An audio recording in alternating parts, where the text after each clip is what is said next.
Halo Sobat Dunia Seribu Besar, semoga Sobat selalu diberi kesehatan, panjang umur, dan rizki yang melimpah, amin. Sebelum masuk ke alur ceritanya, jangan lupa dukung channel ini ya dengan klik subscribe, like, komen, dan share, terima kasih. Mari kita lanjutkan perjalanan. Fang Yuan. Wei Dexin tahu dia hamil dari reaksi tubuhnya baru-baru ini. Kehidupan baru di dalam rahimnya memberinya harapan besar. Ini adalah rahasia terbesarnya dan dia tidak pernah menyangka bahwa hanya beberapa hari kemudian, orang luar akan mengungkapkannya secara langsung. Bagaimana mungkin ini tidak mengejutkannya? Bagaimana mungkin dia tidak panik? Dalam kehidupan Fang Yuan sebelumnya, Wei Dexin lah yang membantu Sang Pulao untuk menang melawan Sang Qiuniu dan menjadi kandidat paling populer untuk posisi pemimpin klan muda pada satu waktu. Namun, dalam pertempuran besar antara orang benar dan iblis, Wei Dexin dan Wei Shenjing diam-diam saling menghubungi, dan membantu klan Wu untuk merencanakan melawan klan Sang, membasmi klan Wei dalam satu gerakan dan membalas dendam atas pembunuhan suaminya. Setelah ini terungkap, Wei Dexin mendapatkan ketenaran karena menjadi orang pertama yang membuat Sang Yanfei menderita kerugian. Sang Pulao dengan demikian terlibat dan diusir dari klan, memiliki akhir yang menyedihkan. Bisa dibilang keberhasilan dan kekalahannya disebabkan oleh Wei Dexin. Bakat Wei Dexin luar biasa dan sekarang telah jatuh ke tangan Fang Yuan. Mengendalikannya dan membuatnya bekerja untuk Sang Xinqi bukanlah hal yang sulit bagi Fang Yuan. Wei Dexin, kamu tidak perlu takut. Selama Anda melakukan yang terbaik untuk membantu Sang Xinqi, saya tidak akan melakukan apapun kepada Anda. Saya bahkan mungkin membantu Anda membesarkan anak di dalam rahim Anda dengan benar. Juga, saya menyarankan Anda untuk tidak mencari adik laki-laki Anda Wei Shenjing untuk beberapa waktu. Dia telah direkrut oleh klan Wu sekarang dan dipantau sepanjang waktu. Jika Anda tidak percaya kepada saya, Anda dipersilakan untuk mencari tahu sendiri. Fang Yuan membelai jari-jarinya, dia sedang duduk di kursi batu dengan punggung lurus, dan nadanya memberikan perasaan bahwa semuanya ada di telapak tangannya. Wei Dexin benar-benar didominasi oleh sikapnya. Ekspresi wajahnya saat dia berlutut di tanah berubah. Dia membuka mulutnya beberapa kali seolah ingin mengatakan sesuatu, tetapi akhirnya memilih untuk tetap diam. Pada akhirnya, dia menundukkan kepalanya dalam-dalam ke arah Fang Yuan, dahinya menyentuh tanah dan dia berbicara dengan nada hormat, "Aku." Namun, dia baru saja membuka mulutnya ketika dia diinterupsi oleh Fang Yuan, "Tidak perlu mengatakan apa-apa lagi, tidak ada gunanya.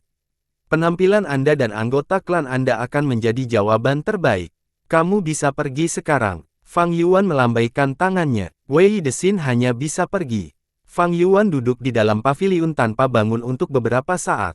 Dia memperhatikan sosok Wei Dexin saat berangsur-angsur menghilang di dalam deretan pepohonan hijau. Dia tahu bahwa setelah pembicaraan ini, dia akan membantu Sang Xinqi dengan seluruh kekuatannya. Lagi pula, di kehidupan sebelumnya, Sang Pulao juga memanfaatkan anak di dalam rahimnya untuk membujuknya agar membantunya sepenuhnya. Angin dingin bertiup. Fang Yuan menatap permukaan danau. Danau yang berkilauan tercermin di matanya yang gelap seperti jurang. Dia terdiam. Sekarang, Sang Xinqi memiliki anggota klan Wei untuk bertindak sebagai fondasi menengah dan bawahnya. Dengan Wei Dexin, dia dapat mengatur penjaga wanita dan membentuk angkatan bersenjata yang kuat dan stabil. Ada juga 3 bersaudara Xiong yang akan menjadi jenderalnya. Dan dia memiliki pelayan pribadinya Xiao Dai dan Xiao Lan sebagai asisten yang dapat dipercaya. Dengan ini, kerangka umum pasukannya telah dibangun. Cukup untuk menghadapi kompetisi tuan muda ini. Tetapi jika kita dapat merekrut Zhou Quan dan menjadikannya pelayan, posisi tuan muda ini pasti akan ada di dalam tas. Wei Dexin, 3 saudara laki-laki klan Xiong, Xiao Dai, Xiao Lan semuanya adalah jenderal sementara Zhou Quan akan menjadi komandan. Fang Yuan sangat jelas bahwa dengan bantuan Zhou Quan yang memiliki banyak pengalaman dan bakat luar biasa, Sang Xinqi pasti akan memenangkan posisi tuan muda dan bahkan akan lebih stabil. Bahkan jika Sang Xinqi tidak bekerja keras, dengan bantuan Zhou Quan, pasukannya akan menjadi lebih kuat dan perlahan meningkat menjadi ukuran yang sangat besar. Hanya Zhou Quan yang bisa menjaga bawahan Sang Xinqi ini di bawah kendali. Saat ini, Sang Xinqi tidak bisa mengagumi bakat-bakat ini.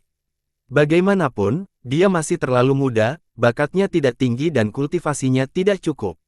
Di dunia Gu Master, aturan itu kejam dan nyata, hal pertama yang dilihat adalah kekuatan.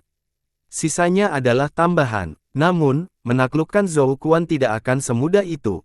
Apalagi sekarang rumor kegagalan Sang Xinchi dalam merekrut Zhou Quan lebih dari selusin kali telah menyebar dan diberi deskripsi yang jelas. Fang Yuan tahu seseorang diam-diam melakukan ini untuk menimbulkan masalah dan menyerang reputasi Sang Xinchi. Tetapi meskipun Fang Yuan mengetahuinya, dia tidak menghentikannya. Waktunya masih belum matang dan dia sudah punya rencana. Beberapa hari kemudian, di malam hari, di ruang rahasia Taman Nanqiyu. Swiss Swiss Swiss. Ombak melonjak di lubang dan ribuan kepingan salju perak putih berputar-putar. Di bawah kehendak Fang Yuan, esensi purba peringkat 3 tahap puncak mengalir ke dinding bukaan. Seperti jingkrak-jingkrak 10.000 binatang buas atau pergerakan galaksi, 90% laut purba menyapu segalanya dengan kekuatan yang agung dan tak terbatas, jauh di atas bakat kelas menengah dan bawah. Esensi purba terus membersihkan dinding bukaan. Pembersihan perlahan dan diam-diam menyebabkan perubahan tersembunyi di dinding bukaan Fang Yuan. Ketika perubahan ini terakumulasi sampai tingkat tertentu, itu akan menyebabkan transformasi kualitatif dan menyebabkan kultivasinya terobosan dengan cepat ke alam lain. Alam ini adalah peringkat 4. Fang Yuan menggunakan peninggalan Gu untuk maju ke peringkat 3 tahap puncak. Dan kemudian dengan bantuan Bai Ningbing dan persatuan daging tulang Gu, kultivasinya telah membuat kemajuan pesat. Setiap hari, dia membuat kemajuan sedemikian rupa sehingga di luar imajinasi orang normal. Peringkat 4, aku hanya selangkah lagi. Sensasi ini menjadi semakin intens di hati Fang Yuan. Namun, permukaan laut purba terus berkurang. Esensi purba perak salju dengan keras menyerang perbatasan alam peringkat 4, mengkonsumsi esensi purba dalam jumlah besar. 90% laut purba tidak membantu dan dinding bukaan sudah dibersihkan menjadi murni yang berkilauan, tetapi tidak ada perubahan. Meskipun peringkat 4 hanya selangkah lagi, langkah ini seperti selokan dalam yang sangat sulit untuk dilintasi. Tidak ada yang tahu berapa banyak Master Gu yang bingung di perbatasan antara peringkat 3 dan peringkat 4 dan berapa banyak ambisi besar yang tertahan. Saat Fang Yuan melihat lubang kosong, tepat pada saat itu, aliran air terjun emas kuning jatuh dari lubang. Ini datang dari dunia luar, itu adalah bala bantuan oleh Bai Ningbing melalui kesatuan daging tulang Gu. Meskipun itu hanya esensi purba emas ringan tahap awal peringkat 4, tetapi saat muncul, bukaan Fang Yuan bergetar. Di bawah kehendak Fang Yuan, esensi purba seperti air terjun berubah menjadi gelombang pasang dan menyerbu ke arah dinding. Bukaan, mengikuti langkah-langkah esensi purba perak salju. Semua akumulasi sebelum ini meledak saat ini. Retak, mengikuti suara lembut, retakan kecil mulai muncul di dinding aperture. Cahaya putih yang menyilaukan keluar dari celah-celah. Retakan terus membesar dan dinding kristal mulai runtuh seperti runtuhnya gunung es, potongan-potongan mulai jatuh ke dasar laut purba dan berubah menjadi ketiadaan. 2 jam penuh kemudian, di bawah dukungan tak henti-hentinya Bai Ningbing terhadap esensi purba, transformasi ini berakhir. Dinding kristal tidak lagi terlihat, digantikan oleh lapisan membran tipis ringan. Namun, cahaya putih ini bahkan lebih menyilaukan dan menyinari seluruh lubang. Setetes esensi purba emas ringan melayang dari dasar laut. Esensi purba emas kuning. Fang Yuan naik ke alam peringkat 4. Saya akhirnya mencapai peringkat 4. Dengan hanya 2 hingga 3 tahun di kota Klan Sang, saya membuat kemajuan besar. Fang Yuan perlahan membuka matanya, cahaya terang dan tajam melintas melalui mereka dan menarik seberkas petir melalui ruang rahasia yang gelap. Dia senang dengan hasil ini. Untuk dapat naik ke peringkat 4 menggunakan waktu singkat 2 hingga 3 tahun, dia harus terlebih dahulu memberikan kredit kepada persatuan daging tulang Gu, Bai Ningbing dan kemudian lingkungan yang menguntungkan dari kota Klan Sang. Pada saat yang sama, pujian juga diberikan kepada pengalamannya yang berlimpah dari kehidupan sebelumnya dan usahanya sendiri. Naik ke peringkat 4 berarti melangkah ke dunia yang sama sekali baru. Di dunia fana, peringkat 1 dan 2 hanya level rendah, peringkat 3 adalah level menengah, sedangkan peringkat 4 dan 5 adalah level tinggi. Para tetua dari banyak klan semuanya berada di alam peringkat 4. Jika Gunung Guyue masih ada, Fang Yuan sekarang bisa memperebutkan posisi pemimpin klan. Apakah itu perbatasan selatan, benua tengah atau tempat lain, kultivasi peringkat 4 sudah cukup untuk membiarkan Master Gu berkeliaran di mana-mana. Gu Master dengan kultivasi peringkat 4 adalah kekuatan yang harus diperhitungkan. Banyak klan hanya memiliki 1 atau 2 Master Gu peringkat 4. Setelah mencapai tahap ini, Fang Yuan dapat dikatakan telah tumbuh dan melampaui sebagian besar Gu Master. Sejak kelahiran kembali, kultivasi saya sekarang telah mencapai peringkat 4.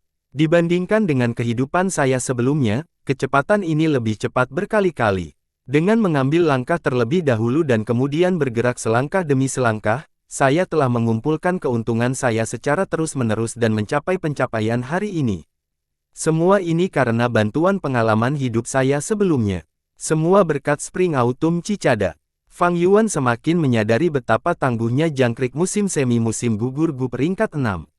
Karena jangkrik musim semi-musim gugur dia bisa memiliki kesempatan lain. Namun, meskipun saya telah naik ke peringkat 4, kecepatan pemulihan Spring Autumn Cicada juga semakin cepat. Tekanan yang diberikannya pada aperture juga menjadi lebih besar.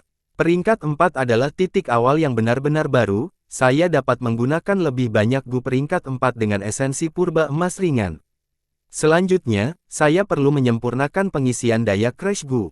Tapi sebelum ini, saya masih memiliki sesuatu yang perlu saya lakukan.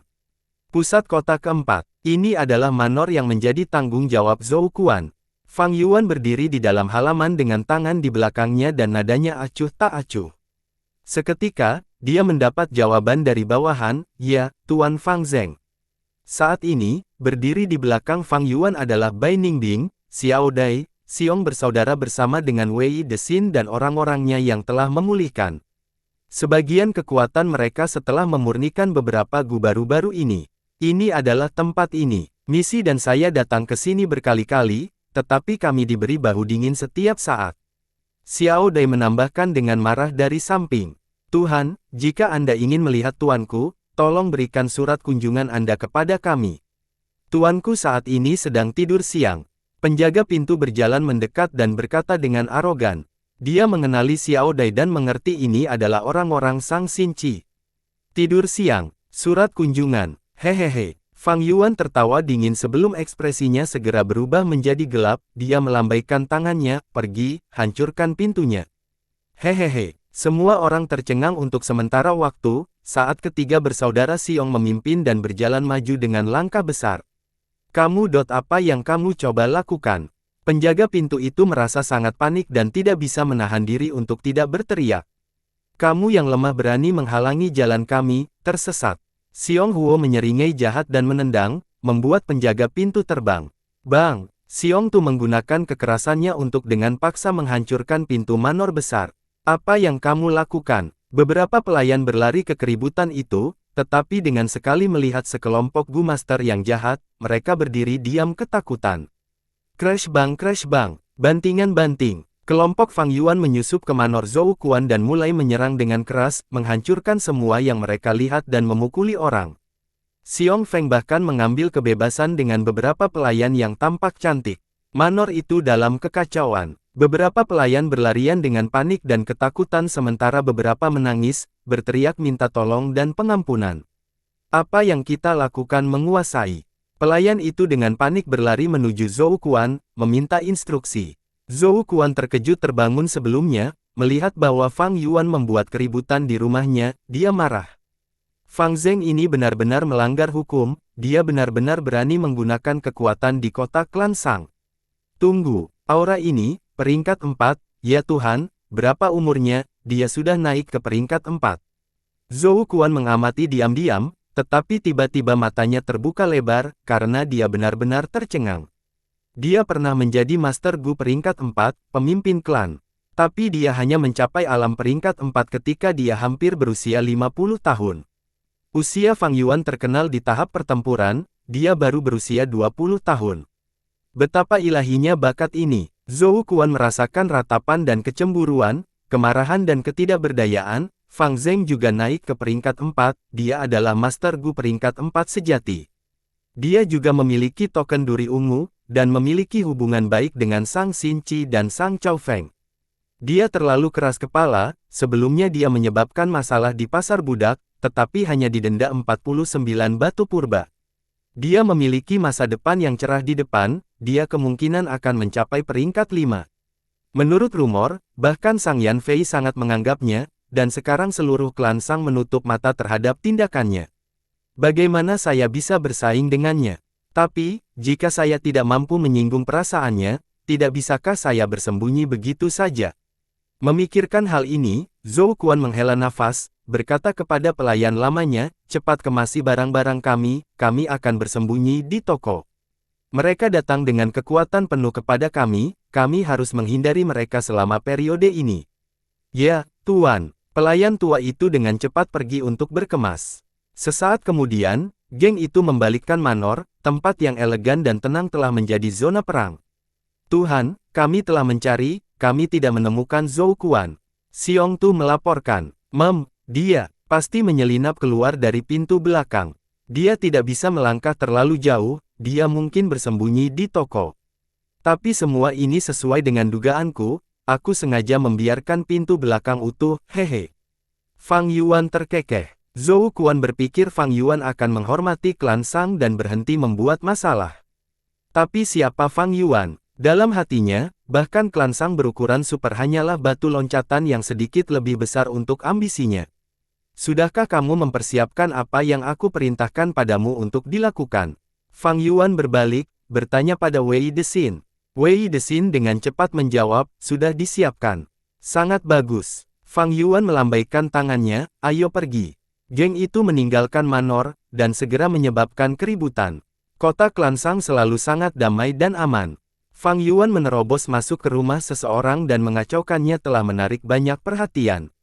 Selain itu, Fang Yuan menginstruksikan Wei Desin untuk mengedarkan berita tentang masalah ini, dengan demikian, menjadi cerita yang lebih sensasional di kota.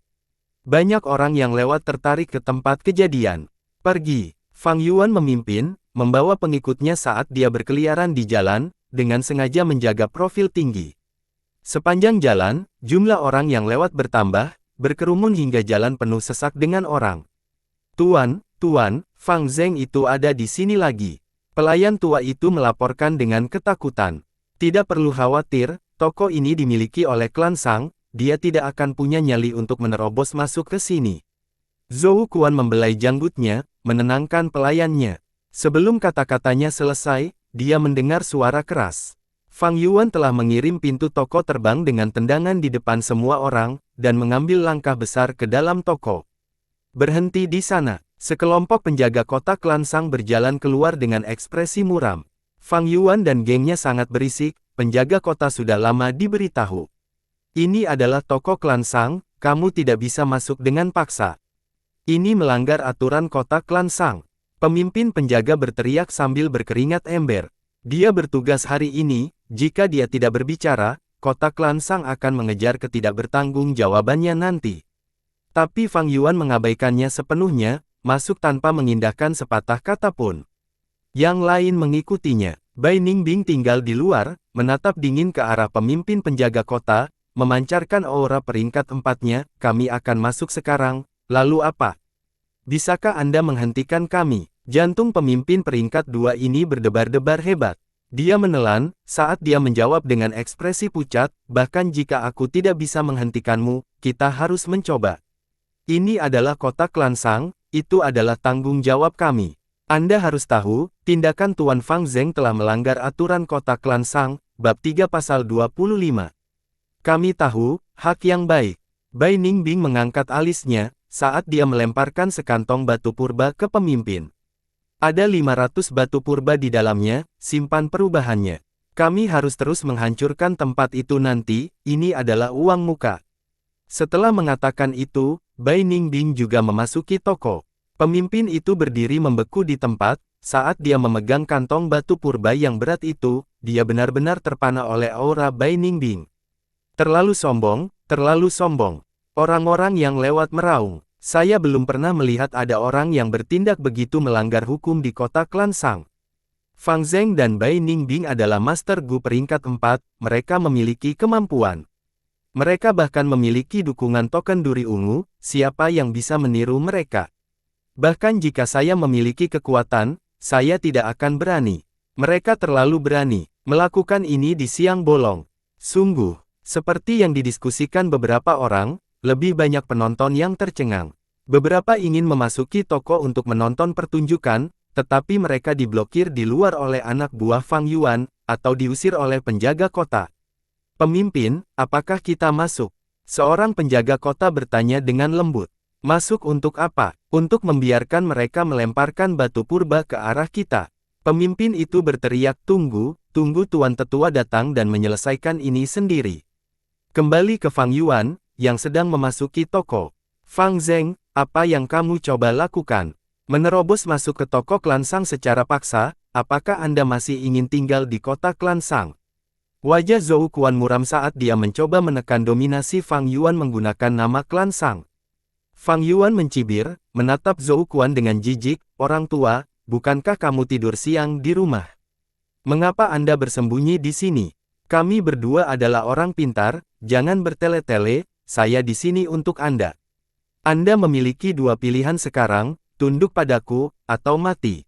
Pilih sekarang. Hehehe, anak muda, saya akan menyarankan Anda untuk menghentikan kesombongan Anda. Zhou Kuan tersenyum, karakternya yang sombong mengambil alih, menolak untuk menundukkan kepalanya, kamu ingin menyakitiku, tidak bisakah kamu melihat di mana kita sekarang? Fang Yuan tertawa keras. Mengapa kamu tertawa? Wajah Zhou Kuan sangat jelek saat dia bertanya. Kamu telah hidup selama bertahun-tahun, pandangan ke depan kamu semakin buruk. Tidak bisakah Anda melihat, saya berbeda dari Sang Xinci. Tidak apa-apa, aku akan menunjukkan belas kasihan padamu dan memberimu kesempatan untuk sepenuhnya memahamiku. Kata Fang Yuan, tiba-tiba berteriak dan memukul. Zhou Kuan tidak menyangka Fang Yuan begitu tak terkendali, setelah diserang, dia segera dikirim berbaring di tanah dan hampir pingsan. Tapi dia masih memiliki pengalamannya yang kaya, dengan cepat bangkit dan melibatkan Fang Yuan dalam pertempuran. Bam bam bam, suara pertempuran menyebar keluar. Kerumunan yang berdiri di luar toko bergerak. Mereka bertarung. Dia benar-benar menyerang, nyali Fang Zeng ini terbuat dari baja, dia terlalu gila. Zhou Kuan sangat tidak beruntung bertemu dengannya. Semua orang menghela nafas, tidak ada yang mengira Zhou Kuan akan menang.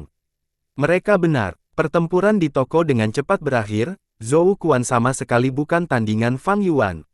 Dia masih memiliki beberapa luka tersembunyi, meskipun dia berada di peringkat 3 tahap puncak, melawan Fang Yuan yang sombong, tidak mungkin dia bisa menang. Toko itu dihancurkan selama pertempuran, hampir setengah dari tempat itu hancur. Setelah asap menyebar, semua orang melihat Zhou Kuan tergeletak di tanah, berdarah dan mengalami patah tulang, tidak bisa bergerak. Fang Yuan berdiri di tanah, saat dia menginjak kepala Zhou Kuan, memancarkan aura yang mendominasi. Tuan Fang Zeng, apa yang telah Anda lakukan? 3 tetua klan Sang berkumpul, berteriak. Di mana matamu? Tidak bisakah kamu tahu dari melihat? Saya memberi pelajaran kepada orang-orang. Fang Yuan memutar matanya, menjawab dengan keras. Kerumunan tertawa. Tuan Fang Zeng, kami di sini bukan untuk bercanda. Masalah ini terlalu parah, tahukah kamu konsekuensinya? Para tetua klan berkata dengan sungguh-sungguh. Zhou Kuan yang diinjak-injak oleh Fang Yuan mencibir, saat darah mengalir keluar dari mulutnya yang terbuka. Fang Zeng terlalu gegabah. Dia membuat masalah ini terlalu parah, bagaimana dia bisa keluar dari itu kali ini? Meskipun Fang Zeng adalah bakat, bagaimanapun juga, dia bukan anggota klan Sang. Di bawah tatapan semua orang, Fang Yuan tertawa, tentu saja saya tahu konsekuensinya. Tidak hanya itu, saya juga tahu apa konsekuensi dari membunuh seseorang. Mengatakan demikian, dia mengeluarkan token duri ungu. Para tetua, jika saya membunuh di kota klan Sang, itu akan merusak kedamaian klan Sang. Menurut aturan, saya akan kehilangan token duri ungu, benar? Fang Yuan bertanya. Iya, seorang tetua segera menjawab. Setelah mendapatkan jawaban yang jelas, bibir Fang Yuan melengkung saat dia menunjukkan senyum yang tidak berperasaan. Dia mengerahkan kekuatan, dan menghancurkan token duri ungu menjadi bubuk. Tindakan ini menyebabkan kerumunan berteriak kaget, saat pupil para tetua menyusut. Fang Zeng menghancurkan token duri ungu. Itu adalah token duri ungu, dia menghancurkannya, sungguh pemborosan besar. Fang Zeng bahkan meninggalkan token duri ungu, dia jelas menginginkan nyawa Zhou Kuan. Zhou Kuan terlalu sombong, menolak undangan Sang Xinqi berkali-kali. Dia membuat marah Fang Zheng karena ini, nasib buruk sekali. Melihat pecahan token duri ungu mendarat di tanah, bahkan mengenai wajahnya sendiri, senyum Zhou Kuan membeku. Ini adalah token duri ungu. Fang Zheng bahkan menghancurkan token duri ungunya, dia menginginkan hidupku. Apakah apakah dia gila? Zhou Kuan benar-benar ngeri dengan kegilaan, kecerobohan, dan kegilaan Fang Yuan. Dia berasumsi Fang Yuan mencoba memberinya pelajaran. Tapi dia tidak menyangka Fang Yuan memiliki niat membunuh, bahkan dengan rela menyerahkan token duri ungu yang berharga. Hanya karena kamu bertindak begitu kejam, apakah itu sepadan? Merasakan tekad Fang Yuan, Zhou Kuan ingin menangis. Dia adalah orang normal, dia juga takut mati. Jika tidak, setelah klan Zhou dimusnahkan, dan dia menjadi sendirian dan terluka, dia pasti sudah mati. Tapi dia hidup. Keinginan untuk hidup adalah naluri setiap makhluk hidup. Dia menolak Sang Xinqi karena dia meremehkannya. Dia adalah pria yang sombong, pernah menjadi pemimpin klan, bagaimana dia bisa tunduk pada gadis yang lemah dan tidak berdaya seperti dia. Tapi dia tidak berpikir masalah itu akan meningkat sejauh ini. Sekarang, dia menghadapi ancaman kematian. Kegilaan Fang Yuan adalah sesuatu yang tidak dia duga. Seandainya aku tahu ini akan terjadi, aku akan menerima undangannya. Untuk berpikir itu akan berakhir seperti ini. Zhou Kuan merasakan penyesalan yang mendalam. Meskipun dia sombong, dia tidak bodoh. Kelangsungan hidup dan kebanggaan, dia jelas memilih yang pertama. Jika tidak, dia tidak akan tetap hidup seperti anjing yang dipukuli selama bertahun-tahun. Itu benar, aku mengerti. Tindakanku menolak Sang Xinqi sangat memukul reputasinya. Fang Zheng adalah pendukung terbesarnya, jadi dia harus melenyapkanku. Sang Yifan telah menyesatkanku. Merasakan niat membunuh Fang Yuan yang intens, Zhou Kuan dengan cepat memikirkan alasannya. Dengan kecerdasannya, hanya dengan sedikit analisis, dia mengerti bahwa rumor sebelumnya semuanya disebabkan oleh Sang Yifan. Saat itu, dia masih gembira dan sombong. Rumor ini adalah alasan terbaik baginya untuk menolak Sang Xinqi. Pada saat yang sama, dia bisa merasakan bahwa Sang Yifan sangat menghargainya dari rumor ini. Dalam kasus terburuk, dia bisa pergi ke Sang Yifan. Apakah itu Sang Yifan atau Sang Xinqi tidak ada bedanya baginya. Selama dia bersedia membantu, dia bisa menjadikan mereka tuan muda dengan mudah. Ini adalah kepercayaan diri Zhou Kuan. Tapi sekarang dia sangat menyesal. Karena rumor ini, Fang Yuan ingin membunuhnya. Sudah terlambat untuk pergi ke Sang Yifan. Fang Yuan adalah seorang maniak, dia tidak mengikuti aturan. Zhou Kuan benar-benar mengacaukan kali ini. Zhou Kuan tergeletak di tanah, tulangnya sakit karena pertempuran, saat dia tidak bergerak oleh kaki Fang Yuan di wajahnya. Dia ingin membuka mulutnya dan memohon belas kasihan. Tapi dia tidak bisa mengatakannya. Ada begitu banyak orang yang menonton, jika saya mengemis di depan umum, reputasi saya akan ternoda. Tetapi jika saya tidak, hidup saya akan hangus. Karakter menentukan takdir. Pada saat krusial, arogansi Zhou Kuan masih mempengaruhinya. Pepatah mengatakan, orang bijak tunduk pada keadaan. Zhou Kuan, karena kamu tidak dapat memahami keadaanmu, kamu bukan orang bijaksana. Aku menyia-nyiakan token duri ungu untuk membunuhmu, merasa terhormat. Sekarang mati. Fang Yuan mencibir saat dia mengerahkan kekuatan pada kakinya. Zhou Kuan merasakan tekanan yang kuat padanya, dia akhirnya meninggalkan semua keraguan dan memohon. Tetapi karena Fang Yuan menggunakan begitu banyak kekuatan, pipinya terjepit, dia ingin berbicara, tetapi tidak bisa.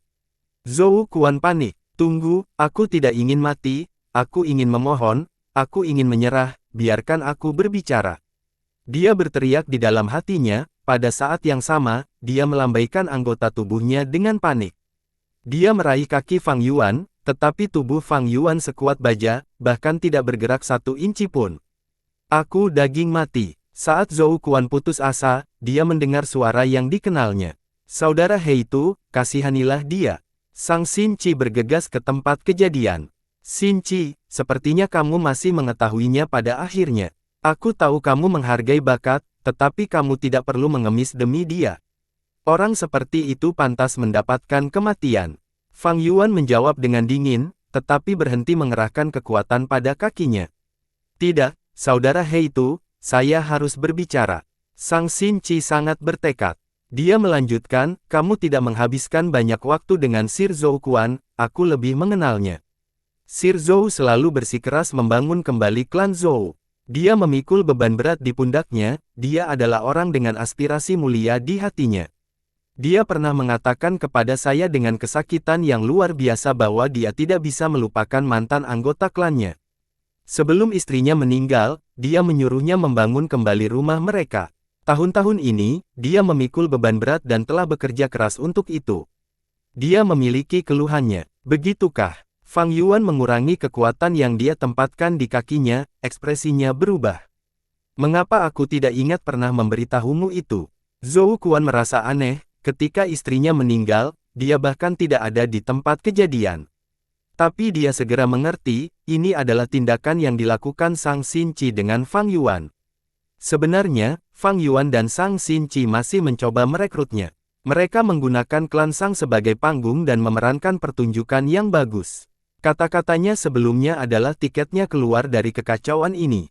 Itu tidak hanya menggambarkan kebaikan dan cinta Sang Xinchi untuk orang-orang berbakat, itu juga memberinya jalan keluar dari kesulitan ini.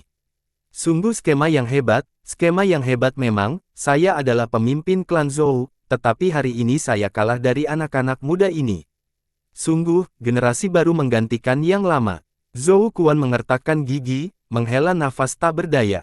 Dia merasakan kemarahan, kebencian, tetapi juga kesedihan dan ketidakberdayaan. Jadi itu saja, berpikir bahwa Sir Zhou adalah pria dengan aspirasi. Tapi Anda terlalu bodoh. Membantu Xinchi tidak berbenturan dengan aspirasi Anda untuk membangun kembali rumah Anda. Anda tidak takut mati karena tujuan Anda, saya terkesan dengan Anda. Tapi tahukah Anda, mati itu mudah, tetapi menahan rasa malu dan tetap hidup untuk cita-cita Anda, bergerak maju dengan tekanan pada Anda, itu adalah keberanian sejati. Fang Yuan berkata dengan keras. Zhou Quan mendengar ini, dan tahu bahwa ini adalah kesempatan yang diberikan Fang Yuan kepadanya. Ini kemungkinan besar yang terakhir juga. Jika dia tidak menerimanya, hidupnya akan berakhir, tidak ada lagi kesempatan tersisa untuknya. Berpikir begitu, lelaki tua ini berkata, Sai, generasi baru melahirkan jenius baru, setelah mendengarkan apa yang kalian berdua katakan, saya sangat tercerahkan. Fang Yuan mengendurkan kakinya. Sang Xinchi sangat gembira, membantu Zhou Quan berdiri. Zhou Quan menahan rasa sakit di tubuhnya, perlahan bangkit, lalu memberi penghormatan kepada Sang Xinchi. Zhou Quan menyapa Lady Xinchi. Apa katamu? Zhou Quan mengakui gadis itu sebagai tuannya. Di ruang belajar, Sang Yifan mendengar ini dan membeku karena terkejut. Itu tidak mungkin. Saya tahu kepribadian Zhou Quan, bahkan saat itu ketika Sang Yazi bertanggung jawab, dan mengendalikan semua toko, dia tidak dapat merekrutnya. Kemampuan apa yang dimiliki Sang Xinchi ini, untuk berhasil mendapatkan kesetiaannya? Sang Yifan bereaksi dan berteriak heran. Ini benar-benar terjadi. Zhang Tua menghela nafas, Sang Xinchi masih muda, dia secara alami tidak memiliki kemampuan. Tapi dia memiliki Fang Zheng dan Bai Ningbing bersamanya, untuk mengatakan yang sebenarnya, saya meremehkan Fang Zheng, untuk berpikir bahwa dia begitu licik di bawah fasad lugas itu, dia sengaja membuat masalah ini tidak mungkin diselesaikan, dan memaksa Zhou Quan untuk tunduk padanya. Jika Zhou Quan tidak tunduk, Fang Zheng akan membunuhnya di tempat. Saat ini, seluruh distrik toko sedang membicarakan masalah ini.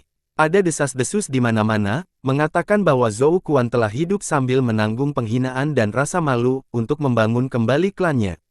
Setelah dicerahkan oleh Fang Zheng, dia memutuskan untuk bergabung dengan Sang Xinchi yang menyukai bakat. Reputasi Sang Xinchi telah melonjak ke puncaknya sekarang. Sang Yifan mendengar itu dan mengamuk, itu berarti semua upaya yang kita siapkan sebelumnya, menyebarkan rumor, malah membantu mereka. Pembohong, mereka semua pembohong. Semua rumor ini harus dikirim oleh mereka, bagaimana mungkin ada cerita yang begitu menyentuh, Tuan Muda Yifan, tenanglah, persaingan belum berakhir, meskipun Sang Xinchi memiliki beberapa orang sekarang, mereka mungkin tidak benar-benar setia padanya. Sekarang, kami masih memiliki bantuan Nyonya, masih ada peluang besar untuk menang. Zhang Tua menganalisis dengan tenang. Seperti yang dia sarankan, Mosi Sang Yifan kembali normal. Dia mengertakkan gigi, matanya bersinar dengan cahaya yang tidak menyenangkan. Kamu benar, membangun kekuatan membutuhkan banyak waktu. Semua orang yang dia rekrut ini diancam atau dipaksa, bagaimana dia bisa mendapatkan kesetiaan mereka? Hehehe, selanjutnya, aku akan membangkitkan perselisihan di antara mereka, dan kemudian memburu mereka dengan uang. Aku yakin itu akan berhasil. Dengan Sang Xinqi yang bertanggung jawab, Fang dan Bai sebagai wali, Zhou Kuan membantu, dan kerja sama Wei Desin dan saudara klan Xiong, bisnis intel di tahap pertempuran akhirnya terbentuk. Seperti yang diprediksi Sang Xinqi, begitu bisnis dimulai, itu menyebabkan banyak keributan dan reaksi. Hari pertama mereka mereka menutup kembali modal yang mereka investasikan. Pada hari kedua, bisnis masih booming. Pada hari ketiga, bisnis masih terbakar. Setelah 7 hari, 300.000 batu purba Sang Xinqi tumbuh menjadi 440.000. Skema Sang Yifan tidak membuat kemajuan apapun. Kekuatan Sang Xinqi sangat bersatu, dan semua orang tidak bisa goyah. Persatuan seperti itu membuat tuan muda lainnya merasa terkejut. Sang Yifan panik, karena dia tahu, jika Sang Xinqi terus berkembang seperti ini, dengan reputasinya saat ini, dia pasti akan menjadi pemenang akhir. Dengan demikian, dia mulai menggunakan pengaruh ibunya untuk memengaruhi petinggi klan Sang. Bisnis intel Sang Xinqi melibatkan tahap pertempuran, itu adalah topik yang sensitif. Pejabat tinggi klan Sang mengadakan pertemuan dan hendak menghentikan bisnis Sang Xinqi agar tidak beroperasi, ketika Sang Yanfei berdiri, dan menyapu semua keberatan, sepenuhnya mendukung putrinya. Sikap Sang Yanfei adalah pukulan terakhir bagi Sang Yifan. Beberapa bulan kemudian, Sang Yifan dan pasukan ibunya kalah telak dari Sang Xinqi. Sang Xinqi menjadi salah satu dari 10 tuan muda yang menggantikan Sang Yazi. Tetapi rasa sakit perpisahan mengalahkan kegembiraannya akan kesuksesan. Saudara Heitu, apakah kamu sedang terburu-buru? Sang Xinqi berjalan keluar kota, mengucapkan selamat tinggal. Kamu sudah menjadi tuan muda, dengan bakatmu, kamu pasti akan tumbuh dengan baik di sini. Xinqi, tidak ada perjamuan yang tidak pernah berakhir, kita akan bertemu lagi di masa depan, jangan sedih. Fang Yuan menghibur, tetapi kemudian mengubah topik pembicaraan, sebelum saya pergi, ada sesuatu untuk saya ingatkan Anda. Selalu pertahankan visi yang luas dan lihat ke depan, di atas 10 posisi tuan muda, masih ada pemimpin klan muda Sang Tuohai. Di atas Sang Tuohai, ada 5 tetua klan Sang, ayahmu Sang Yanfei, dan bahkan tetua tertinggi klan Sang. Yakinlah saudaraku, saat itu, ketika Sang Tuohai menjadi pemimpin klan muda, dia memiliki kondisi yang sempurna. Tuan muda lainnya juga memiliki hubungan yang menguntungkan ketika mereka naik ke tampuk kekuasaan. Tapi saya tidak memiliki keduanya, saya hanya bisa berinvestasi dalam modal manusia, hanya dengan bakat saya dapat bersaing dengan mereka. Saudaraku, jika kamu membutuhkan sesuatu, beritahu aku akan melakukan apapun yang aku bisa untuk membantumu. Kecemerlangan bersinar di mata Sang Xinqi. Kata-katanya menyebabkan Fang dan Bai menatapnya lagi. Seperti yang diharapkan dari pemimpin klan Sang masa depan, bakat wanita yang mengguncang dunia. Baiklah, sampai lain kali kita bertemu. Fang Yuan menatap dalam-dalam ke arah Sang Xinqi, sebelum berbalik untuk pergi. Bai Ningbing segera mengikuti di belakangnya. Keduanya, satu mengenakan pakaian hitam dan yang lainnya putih, berangsur-angsur menghilang ke medan pegunungan. Sang Xinqi dan kedua pelayannya berdiri di tempat, menatap latar belakang keduanya tanpa bergerak.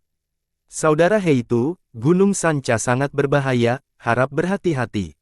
Mata Sang Xinqi berair saat dia berdoa untuknya di dalam hatinya. Di dunia Gu, wilayahnya ajaib. Di timur, ada laut besar, dengan pulau-pulau yang menonjol seperti bidak catur di papan catur.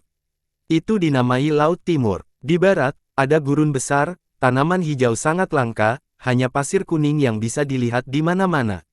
Itu dinamai Gurun Barat. Di utara, ada padang rumput yang luas, orang-orang menyebutnya Dataran Utara. Di selatan, ada medan pegunungan, yang dikenal sebagai perbatasan selatan. Dan di tengah Laut Timur, Gurun Barat, Dataran Utara, dan perbatasan selatan, ada daerah tengah, yang disebut Benua Tengah. Benua Tengah memiliki lebar lebih dari 50 juta kilometer, energi purba sangat kaya di udara, dan banyak sekte ada. Ada banyak pahlawan dan penakluk, baik iblis maupun benar, itu adalah daerah dengan sumber daya manusia dan alam yang melimpah. Kekuatan totalnya adalah yang terkuat dibandingkan dengan 4 wilayah lainnya. Di bagian selatan benua tengah, di antara puluhan ribu bukit, ada gunung besar di atas awan, menembus langit. Gunung Feihe. Gunung Feihe megah dan megah, mengambang di atas lautan awan. Sinar matahari menembus awan, dan menyinari hutan hijau di gunung. Di kaki gunung, ombak menghantam saat air pasang naik dan turun. Setiap kali angin bertiup, lautan awan akan mengalami gerakan besar, hutan bambu akan bergoyang tertiup angin, saat 10.000 bangau bernyanyi. Derek terbang paruh besi, derek pelet api, derek angin ekor, derek kabut awan, derek cahaya bintang. Lebih dari 10.000 jenis bangau terbang-terbang atau beristirahat di pohon pinus. Itu adalah pemandangan yang luar biasa untuk dilihat. 10.000 bangau di Gunung Feihe terkenal di benua tengah. Adapun Gumaster di gunung, mereka terkenal di seluruh dunia. Ini adalah sekte bangau abadi.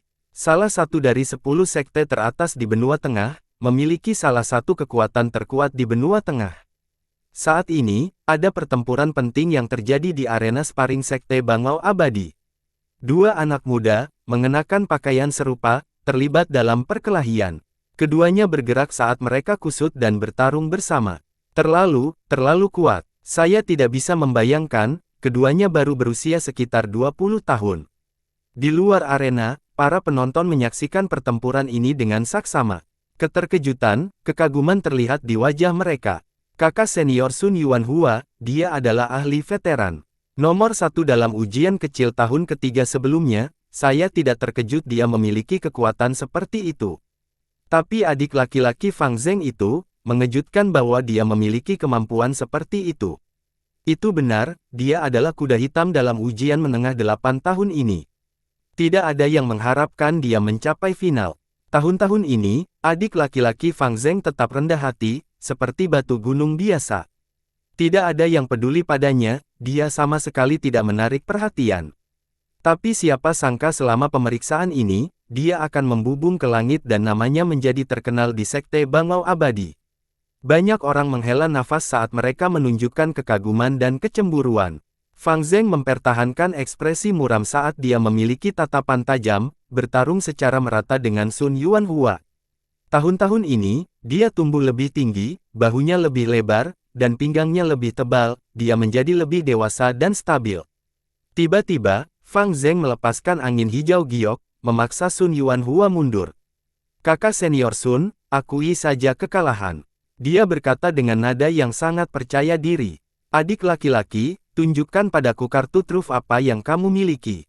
Sun Yuanhua tertawa, menjawab dengan tingkat kepercayaan diri yang sama.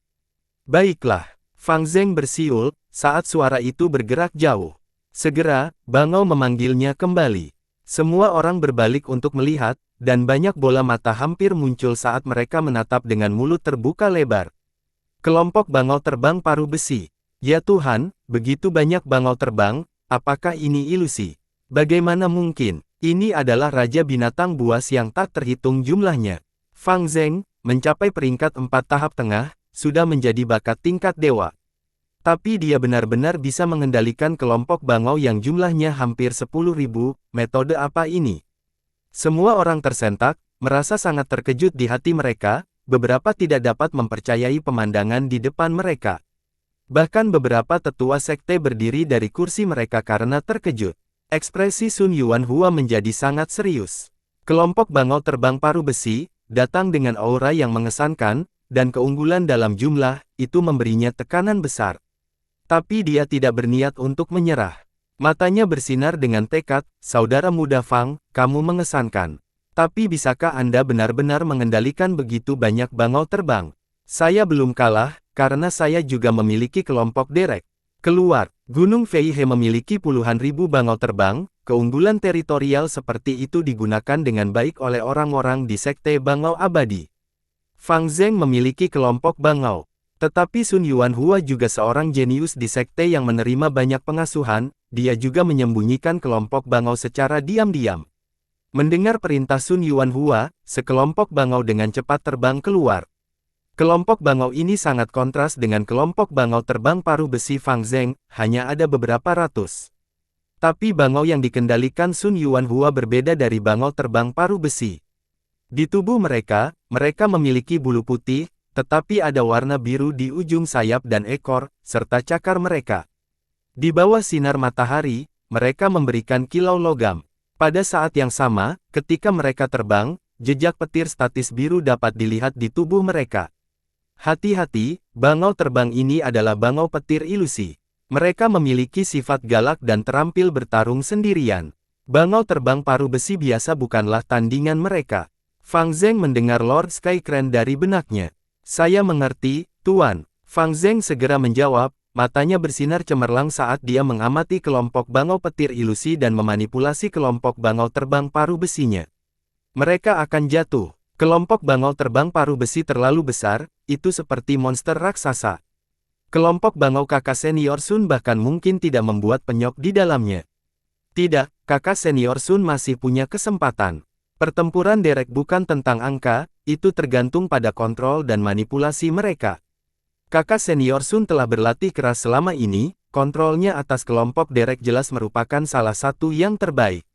Itu semua tergantung pada penampilan Fang Zheng sekarang. Sejujurnya, saya tidak berpikir Fang Zheng akan menang. Meskipun dia jenius, dia tetap manusia. Beberapa tahun ini, dia harus berkultivasi ke peringkat 4, melakukan misi sekte, dan mengumpulkan set cacing bu yang patut dicontoh. Semua ini telah menghabiskan banyak waktunya. Saya tidak percaya dia masih punya waktu tersisa untuk melatih keterampilan manipulasi kelompok dereknya. Semua orang berdiskusi dengan penuh semangat. Pertarungan yang begitu intensif, jarang terlihat dalam ujian kecil 3 tahun sekte dan ujian menengah 8 tahun.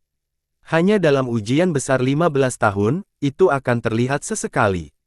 Meskipun Fang Zheng memiliki sejumlah besar bangau, tidak semua orang menghargainya. Adegan sekarang seperti pertarungan antara dua pasukan. Fang Zheng memiliki hampir 10.000 bangau terbang, dia memiliki pasukan yang besar, tetapi karena jumlahnya, mudah untuk kehilangan kendali atas mereka. Dia hanya peringkat 4 tahap tengah, kekuatan jiwanya terbatas, dia hanya bisa memiliki energi mental sebanyak itu.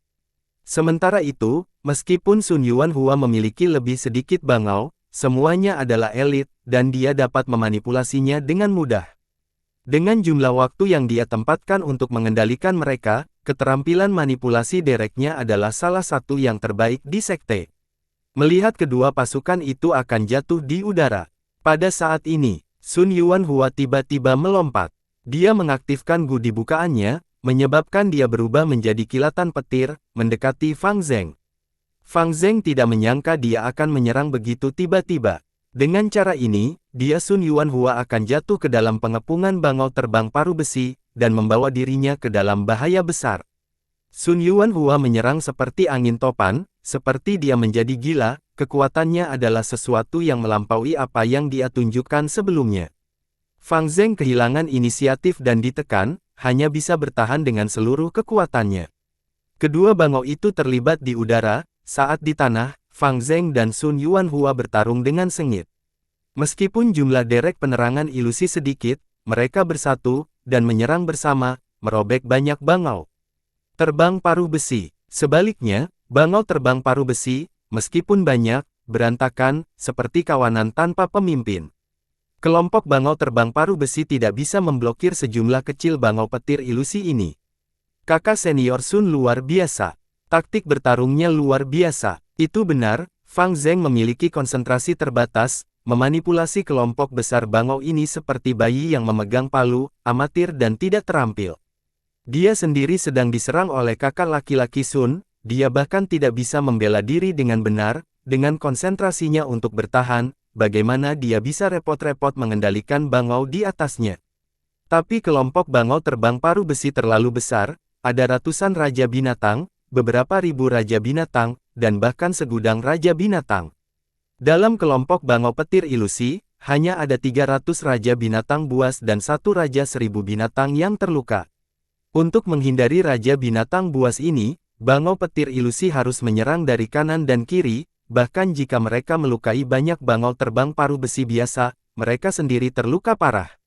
Sun Yuanhua dan Fang Zheng seimbang, satu menyerang dan satu bertahan, mereka sangat akrab dengan gerakan satu sama lain, tidak ada pemenang yang jelas.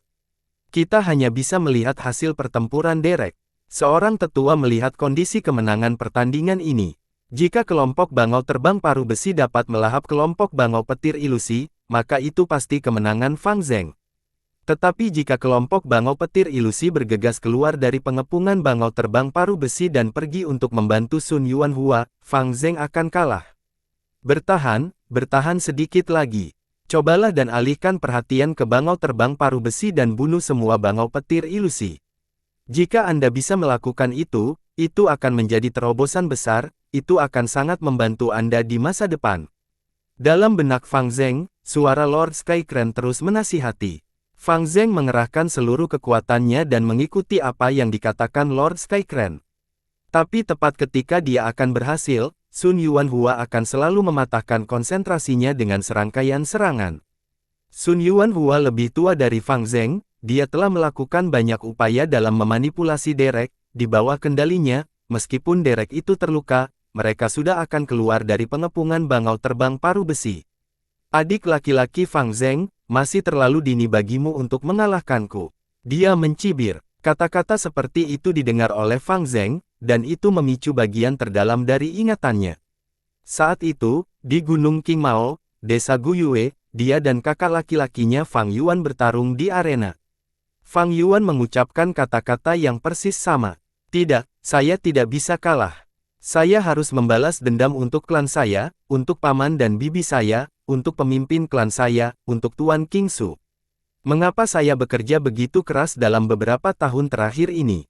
Aku harus berdiri di hadapan saudaraku dan mengalahkannya.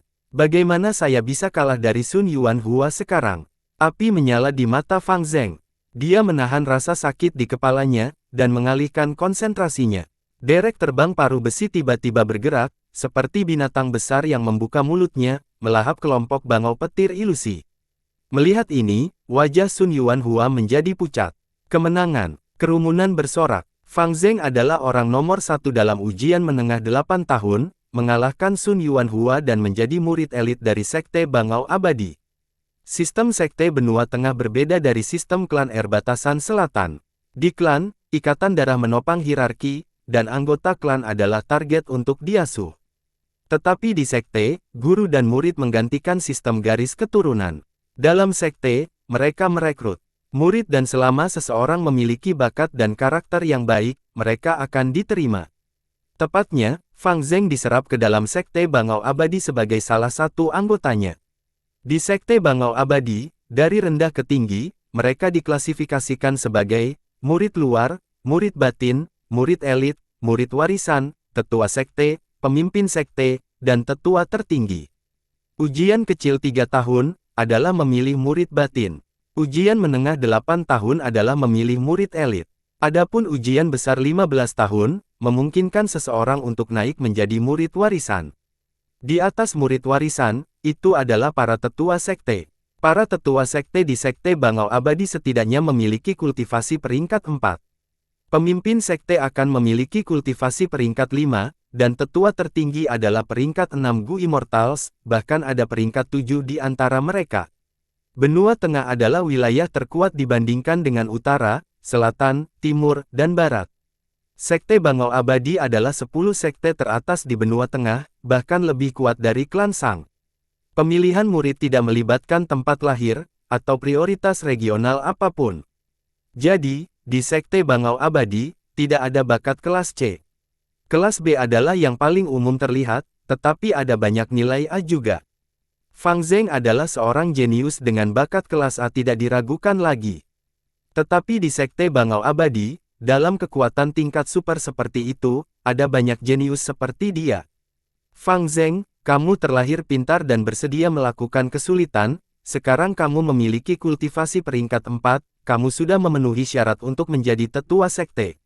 Tetapi Anda baru memasuki sekte untuk waktu yang singkat, Anda perlu menyelesaikan banyak misi sekte untuk membuktikan kesetiaan Anda. Saya harap Anda dapat terus bekerja keras, menjadi pemenang dalam ujian besar, dan menjadi murid warisan. Pemimpin Sekte Bangau Abadi duduk di kursi megahnya saat dia menatap Fang Zeng, yang sedang berlutut di bawah tangga. Ya, saya akan mengingat ajaran pemimpin. Fang Zeng menjawab, sekarang, saya memiliki misi sekte untuk diserahkan kepada Anda dan beberapa murid elit. Kembali dan baca detailnya, pergi. Pemimpin sekte berkata saat kutu buku terbang keluar. Fang Zeng menerimanya dan pergi. Begitu dia kembali, dia berbaring di tempat tidur dan tertidur. Mengontrol cacing gu membutuhkan banyak konsentrasi, dia menghabiskan banyak energi mentalnya untuk melakukannya, terkadang dia harus melakukan banyak tugas dan melakukan banyak hal sekaligus. Dalam pertempuran dengan Sun Yuanhua, Fang Zeng menggunakan semua kartu trufnya dan benar-benar menghabiskan semua kemampuannya. Dia terlalu lelah, dengan paksa bertemu dengan pemimpin sekte untuk menyelesaikan inisiasi untuk maju menjadi murid elit. Kepalanya masih sakit, seperti palu yang memukulnya, sementara bahunya sangat sakit sehingga hampir tidak bisa menopang lehernya. Dia mengantuk dan merasa pusing. Fang Zeng tidur selama 2 hari 2 malam, sampai serangkaian ketukan membangunkannya. Begitu dia membuka pintu, dia melihat sekelompok murid elit. Murid-murid ini terdiri dari laki-laki dan perempuan, mereka sebagian besar peringkat 3 tetapi ada beberapa dengan kultivasi peringkat 4.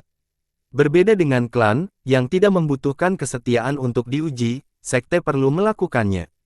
Semakin tinggi hierarki, semakin sedikit jumlah murid elit, murid warisan, dan tetua.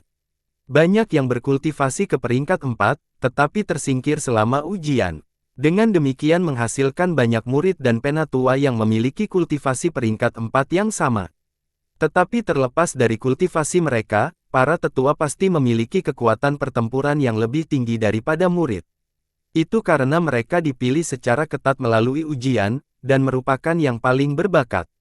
Di antara ribuan, Fang Zeng, kami memiliki misi yang sama. Dalam perjalanan ini, saya harap kita bisa saling menjaga.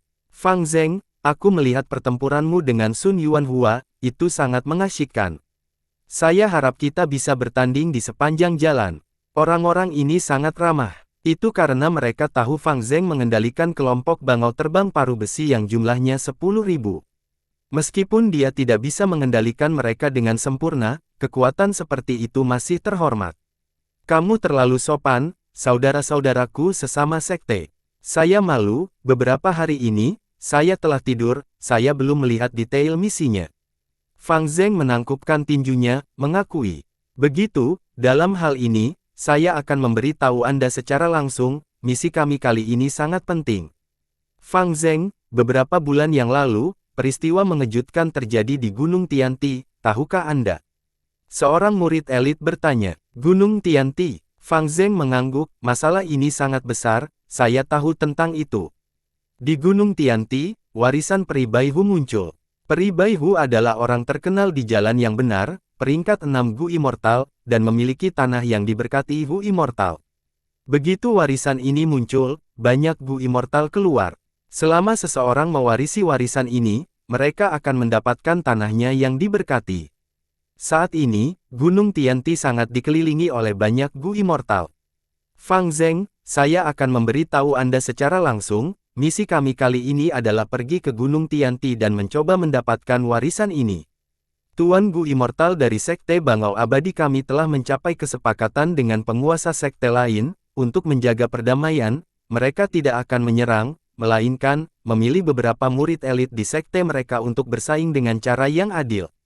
Fang Zeng mendengar ini, dan matanya melebar, menunjukkan keinginan yang kuat, apakah kamu serius? Ini adalah warisan Gu Abadi. Tentu saja, jika kita benar-benar ditakdir dan menjadi pewarisnya, kita pasti akan menembak menuju kesuksesan. Di masa depan, kita memiliki peluang besar untuk menerobos ke alam Gu Immortal. Tetapi selain Sekte Bangau Abadi kami, ada juga Sekte Teratai Surgawi, Lembah Kupu-Kupu Roh, Sekte Jiwa Kuno, Sekte Kecemburuan Surga, dan 10 sekte teratas benua tengah lainnya. Jadi, selama perjalanan ini, kita harus bekerja sama dan tetap bersatu. Tentu saja, Fang Zeng segera menjawab. Gunung Huotan di perbatasan selatan adalah gunung berapi yang tidak aktif. Tingginya sekitar 3 kilometer, dan puncak gunung datar dengan lubang yang mengalir magma di dalamnya. Asap tebal naik dari corong sesekali seperti cerobong asap. Sumber daya terbesar di gunung ini adalah batu arang, hampir terlihat di mana-mana. Batu arang jenis ini terbakar untuk waktu yang lama dan mengeluarkan sedikit panas, dan tidak mengeluarkan asap, paling sering digunakan di kota Klansang, kota dalam kelima. Sudah berhari-hari sejak Fang Yuan dan Bai Ningbing melangkah ke Gunung Huotan. Mereka telah berangkat dari Gunung Sangliang, untuk mencapai Gunung Sanca. Gunung Huotan adalah perhentian yang diperlukan. Menginjak batu arang, orang akan merasakan panas dari bawah, karena udaranya kering dan tanpa kelembaban. Melihat jauh, yang bisa dilihat hanyalah batu arang merah tua. Ada pepohonan di gunung ini juga. Tapi pohon-pohon ini pendek dan tipis, cabang-cabangnya seperti jarum dan tidak menghalangi sinar matahari. Dengan demikian, di Gunung Huotan, seseorang bisa memiliki penglihatan yang lebih luas daripada dibandingkan dengan berada di gunung lain. Fang Yuan dan Bai Ningbing melakukan perjalanan di gunung. Jika burung terbang di langit dan melihat ke bawah, mereka akan melihat dua semut kecil merangkak perlahan. Yang benar adalah, mereka sedang diamati. Hehe, mereka akhirnya di sini. Gunung Huotan adalah lokasi yang diperlukan di sepanjang jalan, mereka pasti akan lewat di sini jika ingin pergi ke Gunung Sanca. Di sudut yang tidak signifikan, dua Master Gu Iblis bersembunyi. Mereka adalah dua pria botak, yang lebih tua bernama Jiao Huang, sedangkan pria paruh baya itu bernama Meng Tu. Mereka adalah dua pembunuh terkenal di antara Gu Master Iblis. Selama kita membunuh keduanya, klan Sang akan memiliki 10.000 batu purba sebagai hadiah, dan kita juga akan mendapatkan token pasangan kuning. Bagaimana kita bisa melepaskan kesepakatan yang begitu bagus? Meng Tu menjilat bibirnya dengan penuh semangat. Tapi mereka berdua adalah Master Gu peringkat 4, kami hanya peringkat 3 tahap puncak. Ini adalah kesepakatan yang bagus, tetapi risikonya lebih tinggi. Saya tidak yakin apakah itu kesalahan untuk menerima ini. Jiao Huang lebih tua dan lebih bijaksana, menunjukkan kekhawatiran di wajahnya. Kakak laki-laki Jiao Tu, jangan takut dengan kultivasi mereka. Jadi bagaimana jika mereka peringkat 4, mereka hanya peringkat 4 tahap awal. Sebagian besar cacing Gu di tangan mereka masih peringkat 3. Selain itu, bukannya kita belum pernah membunuh Gu Master peringkat 4 sebelumnya, ingat Xiao Fulu yang dibunuh oleh kita.